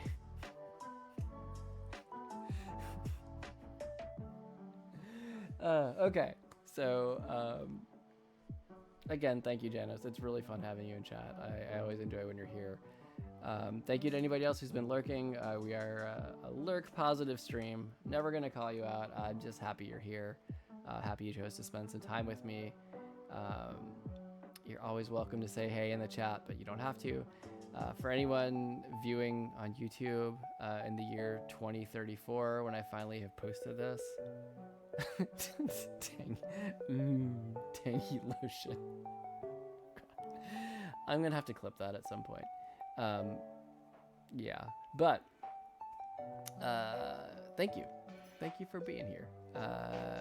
I love doing this. I love drawing. I love sharing it with you all. I love the conversation. Yeah, thank you for letting me do this. So everyone, have a great night. Janos, I hopefully will catch you next week when we can, you know, who knows, Lord, who knows what I'm going to be saying next week. Sounds good. Thank you again, Janos. Thank you, everyone. Have a great week. Have a great night. And I will see you next time. Bye.